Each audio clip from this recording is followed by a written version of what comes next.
I know in the past I've talked about not wanting to talk video games on this channel, but I think this is an interesting enough topic.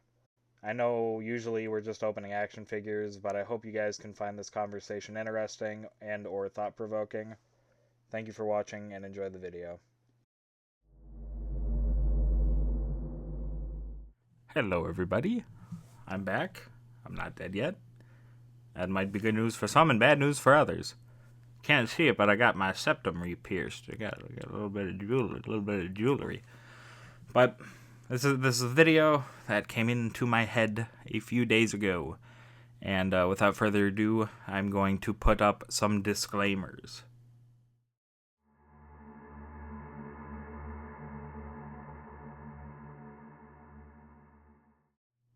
All right, now that we're back from that, let's talk about how these shitty indie horror games that blow up in popularity do not handle their subject matter appropriately, and I've never seen anyone make this conversation, but it's something I've talked to with other people, and Neckbeard's in full effect. It looks pretty good.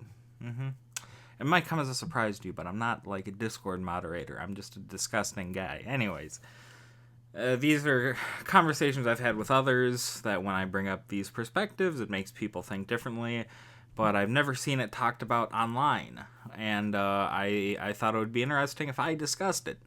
So, let's talk about how in media suicide is handled, right? And let's start with what I really want to talk about first is how the sensational game that came out. God, I played it over Skype. I played it for a friend over Skype. So that's how old and irrelevant, even though it's not irrelevant at all because people are still constantly talking about it. I'm talking about Doki Doki Literature Club.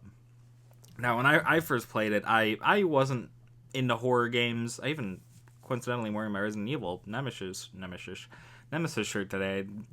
That was not planned, but I had never played horror games before that until I had a friend who was like, "Hey, there's this free game on Steam. It's got anime girls," and I was like, "Oh, that's funny." And he's like, "It gets a little twisted," and I was like, "Oh, well, let's see how that goes." And if you're watching this video and you're unfamiliar with Doki Doki Literature Club, I believe it's still free to play on Steam. Do I recommend playing it? Maybe to better contextualize this video, sure. I think it's like 3 hours long at most. But I think you really could skip it. I even went out of my way when the deluxe edition came out to buy it because at the time I was still thinking about like, oh, this is a really interesting indie game. And but before we get into some of the depths of what happens in the game that I think is inappropriate is a good way to put it. For reference, I do not think I can safely put up the images and graphics of what happens in the game. I think I can discuss them loosely, but don't expect a still image of some of these more graphic things from the game. But I played it. It's for those who are clueless on the game, which I really doubt anyone who's watching this is clueless on it and knows some of like the tricks of it. It's one of those games, and this is different in the deluxe edition, but in the original free Steamware download, you would have to go through your computer files, you would have to mess with stuff like that, and I thought that was really cool. The only other game I can think of that was kind of around the time that did that, it's pretty common now. It happens a lot more, and I think it's kind of an overdone trope at this point, and I think Doki Doki Literature Club is to blame, but initially, the only other game I could think of that did something similar, and there's probably... I can think of two examples, actually, of data mining. One really niche one, and if anybody knows what the fuck I'm talking about, you get the 10 funny money, but the only other one was this other indie horror game that I don't remember if I played it or not, or if I watched somebody play it, or if I don't know, but I I know that in I'm Scared, which is like one word, you're followed by this pale white ghost thing. It's a really creepy phase. It's like a pretty interesting horror game. I think it got a remake too, or like a remaster.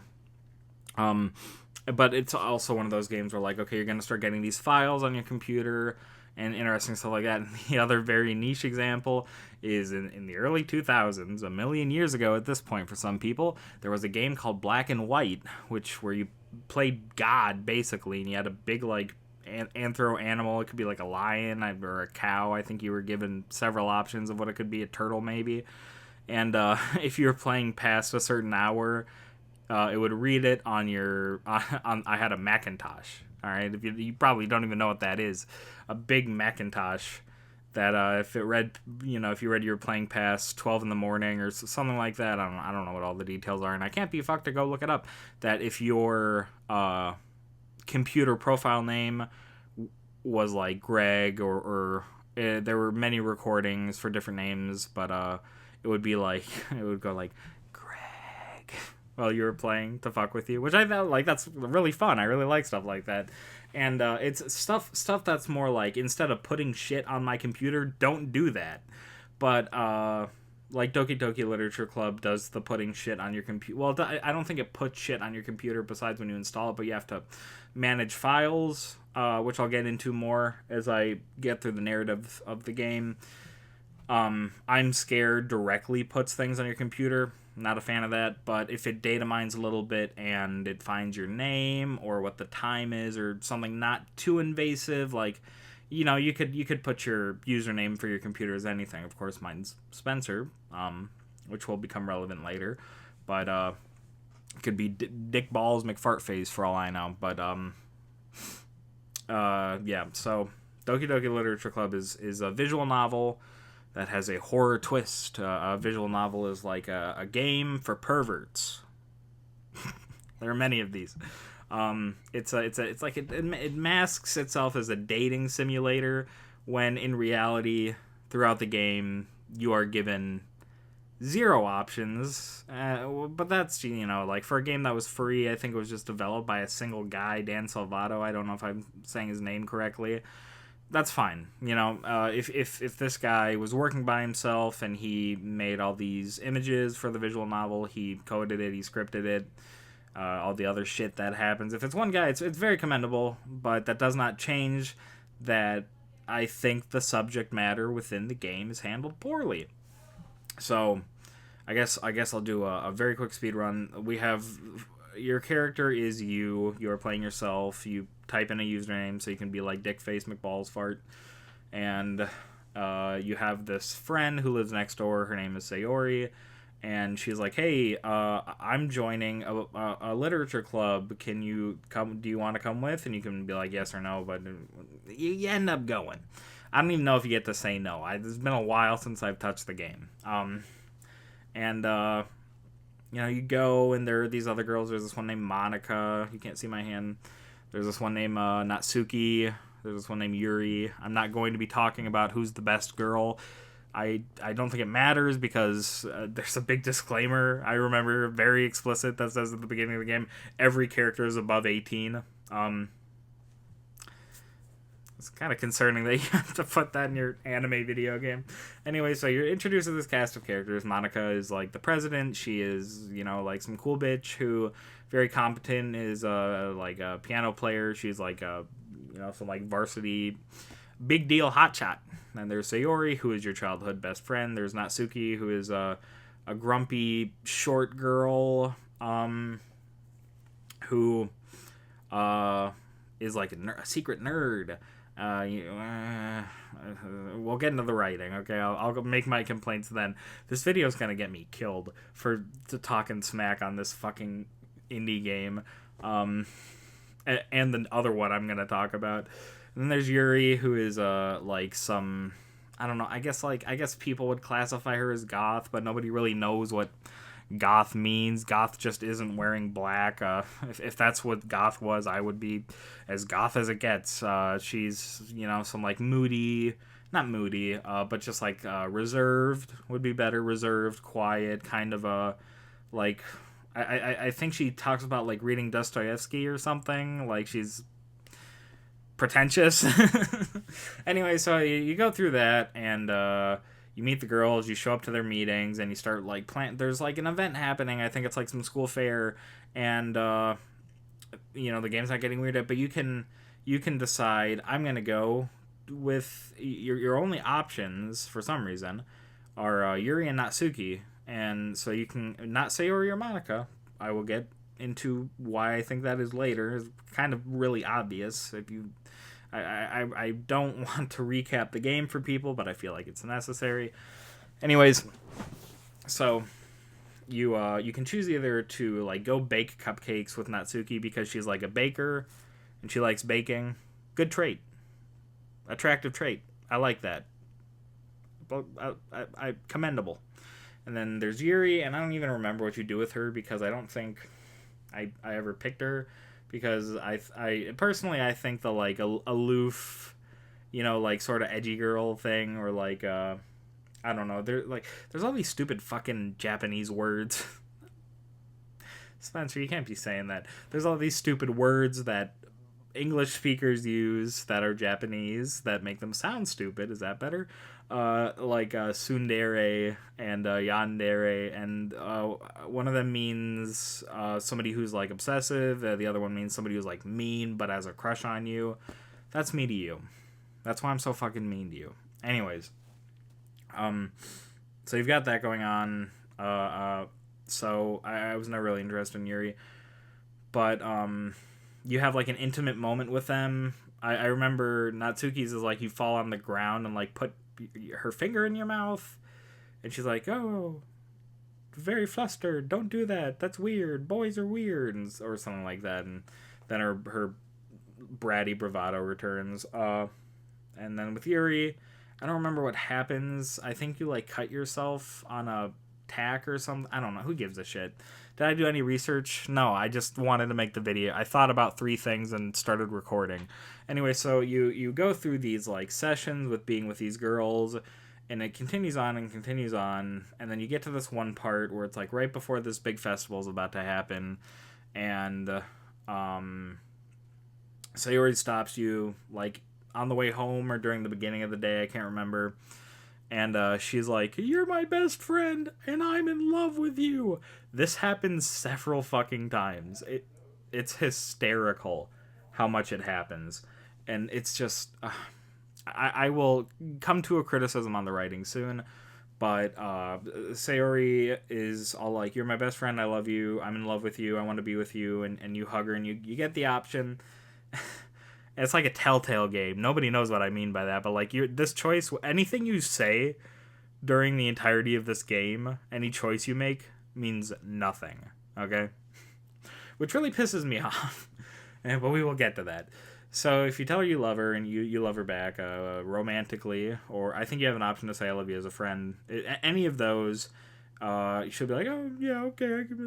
Like she's like happy about, or kind of happy about like you reciprocating romantic love, and that, or she appreciates your friendship. And if you just maybe you don't even get to say no and you just say you love her as a friend because that's like how the writing is. She's just like, okay, and so you go back and you go to the literature club again, and Monica's there, Yuri's there, Natsuki's there. And you just like throughout like these meetings, I forgot to mention this, you've been writing poems, and you get like it's like a notebook. You're looking at a notebook, and you pick these words, and if you say a word that this character likes, their little cartoon icon, it's like a little stylized cartoon icon, pops up, makes a happy expression or does something, and that means that you've done something they like. And this is really, in my opinion, where the most choice is in the game. Kind of. So you do that, and if you pick the words that Yuri likes, and you show her the poem, she'll be like, "Oh, this is fantastic. Good poem. Good job."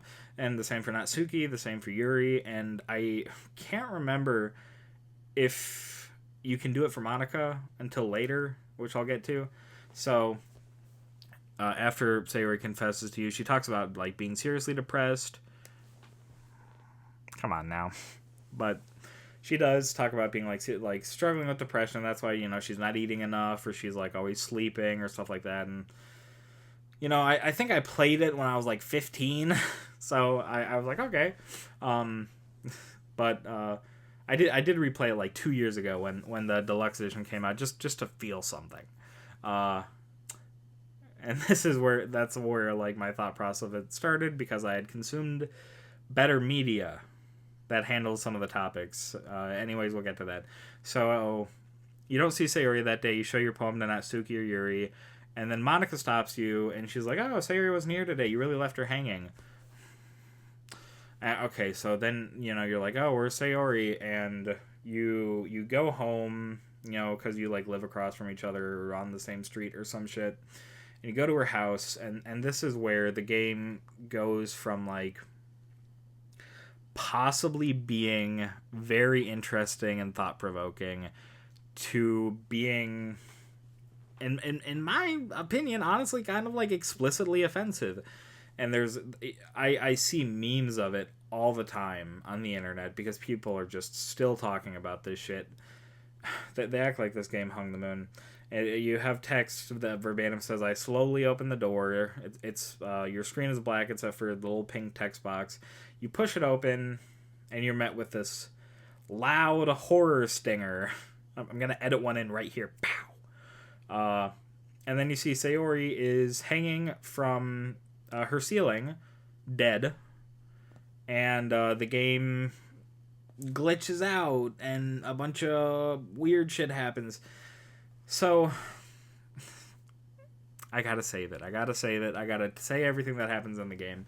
So you have that glitch out, and the game restarts. It goes back to the menu page, and Sayori's character graphic is glitched out and not there anymore. So you go back, you start the game again. Sayori is distinctly gone. The text exchanges with her are different, and some of the dialogue is different as well. And now you only have Monica, Natsuki, and Yuri. And so you kind of redo everything, and then shit slowly like starts to fall apart more. You'll have these moments, and I think this part is interesting, and I bet if you go on YouTube you can find a huge compilation of them. I didn't find many throughout the times I played because they're like randomly generated, but you will get these graphics or poems or notes or just shit that says like something creepy and kind of interesting. And I remember when I got distinctly, it was like a distorted, like glitched image of Sayori hanged, just like an image of that, and I was like, that's kind of like, oh, interesting. When I was 15, I probably thought it was like the coolest shit ever made. So there's that, and then the game continues on, and you start to realize that there's some kind of strange, I don't know if like evil is like, sure, evil, I guess there's some evil within these characters. If you interact with Natsuki again, it does this thing where like the text will change into like I don't know how to describe it, but the text box font changes, and it looks like all weird and different, and Natsuki's like verbatim, like, "My dad beats me, my dad starves me, my dad hits me with sticks." I'll get to it, guys. Please be patient. And so you talk to Natsuki, you learn that about her, and if you keep pursuing Natsuki, you eventually, like, you're not supposed to, which is really frustrating because I think she's like probably my favorite character in the game. I like her attitude. I think she's charming. So if you pursue her long enough, eventually you get like this weird thing. And there are lots of like really fun jump scares. And that's what frustrates me, is because like some of the scares in this game I really, really like, and think it's like when I was playing it when I was 15, I was fucking terrified at some parts, and I'll get to them eventually. But there's this path with Natsuki, and I don't remember if you have to fulfill a specific condition to get it. But her PNG snaps, like her it snaps in front of the dialogue box. You can't see my hand. Like, comes in front of you. I'll use this hand. Her neck, like, breaks. Her eyes get all, like, flickery and weird. And just watch, like, a long player go play it, okay? Like, I gotta explain this to someone. You know, people love these videos where people just explain shit to them so they don't have to consume the media themselves, and they make their own opinion because they're too stupid to go out of their way to read the book, play the game, watch the movie. You know I'm right. Anyways, so her, like, neck snaps. She says, "Play with me," or something. Jump scares at the screen. I don't remember ever getting that, but I remember watching a video on it. So, whatever. That's all you get for Natsuki. In my opinion, the most interesting character. Her dad hits her. Riveting. And that's not to say that, like, that's not what I mean, is that, like, if you are a victim of physical abuse from a parent, I'm not saying that that's boring or something trite. It's, to what I have said earlier, a mishandling of the content and ideas brought within the game. It's never brought up again. But let me just finish explaining what happens in the game. So if you follow the Yuri path, there's one part where she goes to, like, make you tea from a kettle, and she's taking a while, so you go look for her, and you find her, and you find that she is viciously self-harming, and you get a graphic. This video is gonna get fucking taken down in seconds. Of her arm just covered, like cuts here, and I don't know if I can make that I'm going to make a comment that's controversial. I'm familiar with people who self-harm. I think in a way almost everyone does in some way if they struggle, whether it's through, you know, overeating or chemical abuse or even physically harming yourself. But I had never seen someone who, like, would cut, like, around here, and it feels... I feel like I shouldn't have said that, but it feels like a wildly mishandling and inappropriate interpretation of the situation of self-harm, and we're going to get to that further. Bear with me, we're almost done. So you run up on her, she's covered in cuts, and then there's, like, some... I think even earlier before that, there's, like, an argument where like Natsuki and Yuri are, like, playfully fighting, and then the game, like, glitches or something, and they're vicious to each other, like oh, you're just a fat-titted bitch who cuts herself, and oh, you're just a little spoiled brat princess whose daddy beats her, stuff like that I think is we'll get to it. So anyways, you go through that, and eventually, if you're, this is, like, the correct path, is if you're staying with Yuri, is that you'll just be hanging out with her, and you'll be hanging out with her after class and even later, and eventually you're getting poems from her, and, like, and Natsuki writes this one poem that's like, "I'm fucking worried about Yuri, please don't," like, it's just like something disguised as, you know, like, just pretend this is a poem, and it's like a big section of paragraphs that's like, "I'm worried about Yuri, she's her behavior is really concerning lately," stuff like that. I like that. I think good. Only time you get it right. Dan Salvato, or whatever your name is. Anyways, so if you're following this path with Yuri, you're staying after with her, and it's apparent that she's, like, really obsessively into you, and you get these poems that are becoming, like, more and more graphic, and I think eventually one of them has, like, am I allowed to say it on YouTube? One of them has fluids from a female on it, and urine and blood, and possibly other things. And she's, like, you know, dangerously obsessive, and of course, these fucking idiots on the internet are attracted to that. We're getting into that conversation eventually. This is going to be a long video. So, you stay with her, and eventually she says something like, are you in love with me? Are you in love with me? You gotta tell me right now. And you get an option that says yes or no. Either response does not matter. Great. She pulls out a knife and stabs herself in the chest a few times, and she falls to the ground. And this is a part of the game that I think is interesting. Oh, I skipped over a jump scare. There's this really good jump scare earlier, like a little, like maybe 30, 40 minutes before she kills herself, where like she'll like pull you into like a closet, and like her eyes turn into like these like really fucking scary, like hyper realistic, just like very aware, um, really really detailed, and they just like they're animated, so they're like moving around. Scared the shit out of me even when I replayed it and was expecting it. One of this game has a lot of faults. I'm not saying this game's terrible. If this was this guy's first attempt at making a game on his own, and from what I believe he did it all by himself, he did pretty damn good. And it was huge. It was like, if you weren't there for it, I don't know what I could describe it to, because it was massive. It was everywhere. Anyways, fuck, where was my train of thought?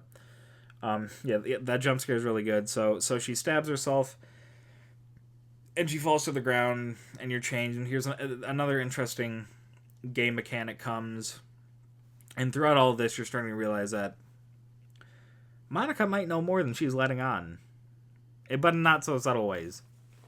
So you have that happen. She's lying on the floor, and if you click through the dialogue, it's just dots and dots and dots and dots. And I think if you're clicking at a rate as like not like as fast as you can, I guess as fast as you can. I don't know. I don't give a shit. It would take like 8 in-game hours or 12 or something in-game real life hours to actually get through all this. What you're supposed to do is hit like the skip dialogue button and wait. And when you do that, she becomes more atrophied. She grows paler and more gaunt, and the life drains from her eyes, which I think is an interesting gameplay mechanic. I think that's done in kind of a clever way. I think the puzzles in this game can be pretty good. And so that happens. The next day, you had been there the entire time. Natsuki comes in. She vomits. But the people are like, best girl. Natsuki's best girl, because she's like the only normal fucking person here. And leaves. She's done. She's out of the game. Monica shows up. She's like, I might have made a mistake. And then she kind of lets on that she is in control of the circumstances, that everything was Monica. There were hints about it earlier, where you would pick to do stuff with her, and like other glitchy shit. I'm not going to go over every single thing like that, because I really want to get to the point I'm trying to make. Anyways, so she tries to fix things, and she does it by deleting every character file. Sayori's was already gone. She deletes Natsuki, she deletes Yuri's, which this is like your hint at the next puzzle. And eventually you're brought into this like galactic world where she's just like... Let me move the microphone. She's just staring at you like this. And if you don't do the puzzle correctly, it will always just be her staring at you. When you close out the game and reopen it, she will make comments about that. Kind of cool. But what you're supposed to do is go into your file directory, and with the deluxe edition that I bought that has side stories that I don't know about, that I didn't play because I didn't give a shit, you would go in through there, so you don't have to actually dig through your computer. But originally you would have to dig through your computer and delete Monica's character file. Then the game glitches. She's like, I'm dying. She pulls like a Hal from 2001. If you're not going to be happy with me, yada, yada, yada. So she reinstates everyone. Sayori's back, Natsuki is back, Yuri's back, but Monica isn't. Everything starts over. The big evil is defeated. And then you go through your first day back at the literature club, and then what a twist. It turns out that with Monica gone, Sayori became the club president, and that makes her omnipotent or something. And she tries to destroy the reality to be with you because, of course, you, like, point at the camera, microphone's in the way, you are the best thing that's ever happened to any of these characters. And eventually Monica recognizes that Sayori's going mad with Power 2. I guess Monaco's still around in some ways, so she destroys everything. It's like, all right, you know what? This is all fucked up. I can't do this. Everything's gone. Goodbye. I still love you. Credits roll. That's the game, right? Doesn't sound as interesting when it's explained in 30 minutes by a fat guy on the internet. Maybe it would be if I had those kitty cat Razer headphones on. I don't know. Anyways, I think that to make horror out of domestic violence, out of severe depression and suicide, out of self-harm, out of stuff like that, is wildly inappropriate. I think it is handled so poorly, and the thing that makes it so difficult is that this game became so absolutely sensationalized. To this day, I still see people talking about who they think the best girl is, like it's fucking Rei and Asuka from Evangelion, which is the oldest argument on the internet. Find something older, I dare you.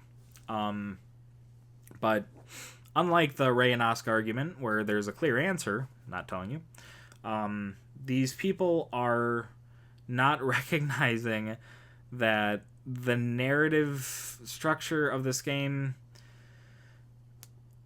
is insulting, frankly. I think it is tactless. I think it's ugly. I think it's repulsive in some ways to have these characters, to have Natsuki reduced to just my dad hits me and sometimes he doesn't make me dinner or serves me, and that being like the thing is, like, when that's tackled in thrillers or otherwise fiction appropriately, it's not because, like, the shock of, like, a cute little anime girl having a bad home life. It's the shock that, like, this is a human reality that we exists all around us. That could be happening with my fucking neighbors for all I know. That could be happening. You know, I could have a cousin who's not getting fed, and it's just not talked about, because that's what makes it scary, is that it's the reality of that situation, not the shock of it, not like, oh, I'm gonna drop this bomb. Like, it's like oversharing, I guess, where it doesn't, it feels less like a genuine, thoughtful thing about, like, this is a real thing that happens, and even in this cartoony anime girl world, it still exists, and it's an injustice in the world. Instead, it's just like, how are we going to make the character a bit unsettled, right? It like I've said, it sensationalizes it. It makes it from the horror of that being a facet of human reality to instead just shock value for shock value. There's no substance added to it. There's no conversation had. Instead, you just get this dialogue box that you can't respond to.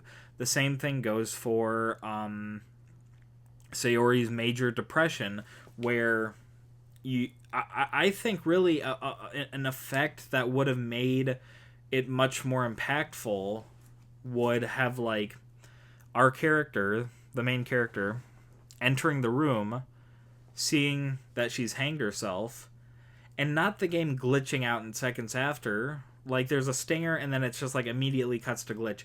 Instead, like lingering on that and thinking about, like, oh, maybe I wasn't a good enough friend. Maybe if I had more dialogue option choices before this happened, I could have prevented it. Instead, it's a punchline because Monica verbatim, before you go and see her, says, you left her hanging. What the fuck? Am I getting hysterical over content for babies? I don't know. Guys do that all the time. You ever seen the video about the dude getting mad about that Squidward toenail getting ripped off? I can talk about this. I think it's blatantly offensive. I think it's tacky that, you know, it would have meant more, even if you didn't get like a choice where she doesn't end up hanging herself, where you make the character think more. Like, I guess you're kind of given that, but you're given it through one dialogue option instead of a continuous building thing. Maybe if it was explained earlier, Sayori has major depressive disorder, Sayori has suicidal ideation, stuff like that, and you build on that, and you're given these dialogue options, and like in the Telltale games where it doesn't really matter what you end up saying or doing because there's always going to be that de facto outcome. It's like it would have had more substance, right? And I don't think that's me asking a lot for a single developer. If it, and I don't know, I could be so wrong. I could be so wrong that maybe it was multiple people, and if it was, it makes it worse. But if it was just that Dan Salvato guy, no, it's Team Salvato, I think. So if it was several people, I don't know why you couldn't have taken the time to write a few more lines of dialogue, have a few more boxes to click that make you think you might have a little more player agency in the situation that happens with your character's supposed best friend who's in love with you. And instead of it being a punchline and then a stinger of her hanging herself, it's something more meaningful that speaks more to, like, this is real shit that happens. Like, it just feels wildly inappropriate. The same thing goes for Yuri's self-harm, that she just does it, and it's like it's not really brought up except for Natsuki making fun of her about it, and then you find her in the hallway looking like a Thanksgiving turkey. It's not substance, it just feels thoughtless and tacky. And I think if you're taking, of course, throughout all this video, I can't believe I have to fucking say this, but subjectivity is implied. This is my opinion. This is not facts. This is what I think, okay? So you can draw your own conclusions. You're a big kid. You're a grown-up. You know how to use the internet. I think. It's just... There's something so ugly about taking people harming themselves because they are in dire emotional situations or have some kind of obsessive compulsion or any reason why anyone would do that to themselves and turning it into a spooky. It's really disgusting. And you know, I bet a lot of people are gonna, you're some fat gay social justice warrior. Okay, what, go to hell, man.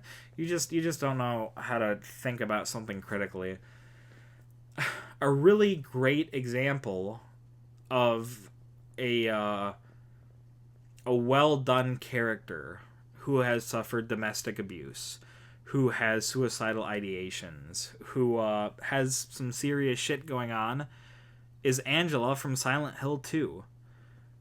And it's all done with a massive layer of subtlety. And this is where this is why spoilers for Silent Hill 2 is included in that disclaimer. Because when you first meet Angela, you're not given this precedent of, oh, this is you know, some fucked up crazy girl. She just seems like a girl who's kind of scared and kind of lost and awkwardly calls her mom mama, you know, which like says, oh, there might be something going on there. And then the next time you find her, I think the next time you find her, she's laying on the floor and staring at her own reflection in a knife, and spooky. I think it was a very deliberate design choice for her to wear these long sweaters where she can like hold at the sleeves, probably to imply some kind of self-harm. And in that moment where you find her with a knife, where she's just laying on the ground and staring into the reflection, says a lot that she's probably considering seriously hurting herself. And James tries to talk her out of it and kind of succeeds. And you know, throughout the game and throughout the times meeting her, you learn more and more that she suffered a definite sexual abuse from her father through the abstract daddy boss fight. And I'm not really going to get that deep because I would really like to talk about Silent Hill 2, but it's been done to death. Other people have covered it better. There are people who are way more informed than I am. Anyways, so through the abstract daddy boss fight, that is clear symbolism of the figure of that boss being a bed with somebody being forced upon, and I'm speaking specifically of the Silent Hill 2 remake. I have not gotten very far in the original Silent Hill 2. I'm playing the HD collection. If you know anything about it, give me a break.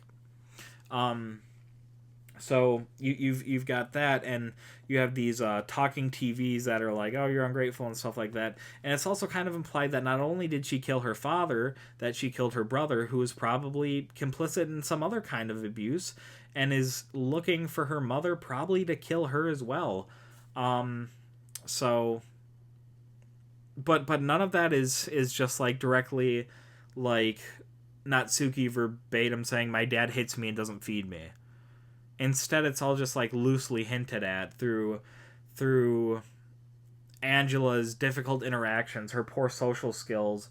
When you try to take the knife from her, and at first she seems to want to give it to you, and then snaps into some kind of trigger that sees James as a dangerous man, and she lunges for a second at him, like threatening to hurt him. And then she drops it and runs off. That speaks so much more to a vulnerability of the character than just saying, my dad hits me, I was molested. And I think that's so much better handled, because the slow burn of seeing Angela and then seeing her world, and then seeing the Silent Hill interpretation of where she grew up, how she reacts to James, seeing him as a man, when in her life she's had it ingrained in her not to trust men and stuff like that, because they have used her and abused her in ways. And that's like even followed up on even more in the game. Once again, not going to cover that because there are people who know more, have better things to say about Silent Hill 2 than me, because it's probably the greatest video game ever made. It's just And I feel like an argument someone might make is well, Silent Hill 2 was a Konami production, and Konami has a lot of money. You can write for free. You can read books and learn more about writing. And Silent Hill 2 fucking existed before Doki Doki Literature Club came out, and it feels wildly inappropriate. I think really Silent Hill 2 is one of the most studied video games of all time. That if you're creating a horror game, you're probably going to take a good amount of time thinking about Silent Hill 2 while you're making it, because of the massive impact it's had on the genre. It's like, I don't know. It's such an obvious thing to think about, right? Is like, well, how Doki Doki Literature Club wants to be psychological horror. Silent Hill 2 is psychological horror. It like basically invented it in the world of video games. Now you can make some arguments. I'll go ahead. Comments are down there. But if you're gonna do that and not study the greats and study what works and what doesn't, I don't know what to tell you. I wanted to talk about mouthwashing in this video, but I haven't played it, and I really don't want to, and I don't even think I have the ability to. But from what I understand, there are also some things in there that are wildly inappropriate, and maybe just for the sake of it, I will play it and do a follow-up video and see what I think, and if you guys care or whatever. I don't know, I do this for myself. It's just, I really think that with Doki Doki Literature Club being this game where, oh, it's scary shit happening to anime girls, Corpse Party exists. I don't know. Madoka Magica. Those are all the examples I have. I ran out pretty fast. I don't know. maybe Corpse Party doesn't handle its subject matter either. I haven't watched a Let's Play of it since I was like 13, maybe younger. I don't know. I guess that's all I really have to say is that Doki Doki Literature Club is really interesting in a lot of ways, but really it handles its subject matter incredibly poorly. That doesn't mean that I didn't enjoy the game when I played it, but it does kind of ruin a lot of the experience for me when I put it into the perspective of like, well, what does this mean, right? So, I mean, when I first played it when I was 14, 15, God knows how old I was, maybe I was 16, I have no idea when it came out, and I don't want to pull out my phone to Google it, and my friend was watching me play on Skype, and I was getting spooked, and I was having a good time. But now that I can come back to it and have a perspective of someone who has consumed more thoughtful horror and watched basically everything Mike Flanagan has done, it's kind of really dampened the experience for me, and I'm let down. I mean, I guess I can't say I'm let down. I guess in retrospect, I'm a little icked out by it. I just I find it wildly inappropriate, and please shut the fuck up about it. That game came out like a decade ago. There's nothing more you can say about it except for this conversation because I haven't seen anybody else talk about it. I don't know. If you're gonna watch all this and still think to yourself, "Oh, I really love that game," okay, there's some things I really like about it too. I like some of the puzzles. I like some of the puzzles. That's about it. Yeah. So sorry, I didn't want to spoil too much about Silent Hill 2, so I kind of kept it, still spoiled it a little bit, and definitely spoiled all Doki Doki Literature Club. That's just a perspective I've had on it that I've been thinking about and wanted to just speak out loud about. If you can see my perspective, if you can understand what I'm talking about, leave a comment if you have anything else you think is interesting, and if you think that I misinterpreted something greatly and there are things I left out and missed because the game isn't super fresh in my mind. I replayed the deluxe edition like around when it came out, and I didn't do the side stories that might have added more context to the world of Doki Doki Literature Club. I don't know.